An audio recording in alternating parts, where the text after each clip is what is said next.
Vážení televízni diváci, po týždni vás opäť vítam pri našom pravidelnom magazíne zo sveta filmov a seriálov pod názvom Filmania. Dnes som si dovolil pozvať svetoznámeho režiséra, scenáristu a producenta Dominika Kríža. Dobrý večer. Porozprávame sa s ním o dnešnom novom filme, ktorý má dnes premiéru. Volá sa 7 rokov v Humennom. Pán Kríž, ako ste prišli na tento názov a o čom vlastne tento film je?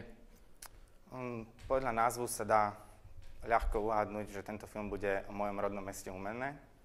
A tento názov je jednoducho preto taký, lebo pôvodne to mal byť dokument o týždni v Humennom, ale musíte pochopiť, že Humenné je tak čarovné mestečko v tak zaujímavom prostredí, že to sa jednoducho nedalo vmestiť do takého malého formátu, preto je to o 7 rokoch v Humennom. Vo svojom megafilme prezentujete niekoľko kontroverzných tém, za ktoré vás médiá pranierujú. Ako tento mediálny tlak a atak vníma vaša rodina a vy sám?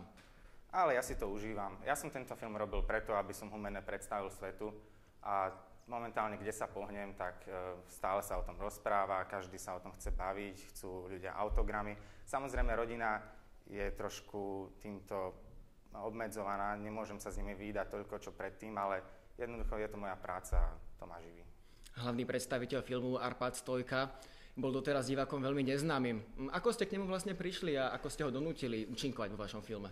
No, práve s Arpádom sa spája taká veľmi zvláštna príhoda.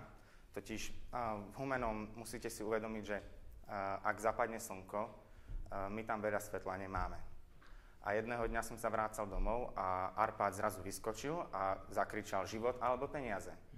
A ja som sa rozhodol, že také život mu nedám, tak poviem, dám ti peniaze, ale zahraj mi vo filme. A tak sme si sadli, povedal som mu, aký ten film bude a Arpád súhlasil. Ja som veľmi rád, že dnes ho spoznávajú ľudia na ulici a je úplná hviezda. Ďakujem, prajem veľa fanúšikov.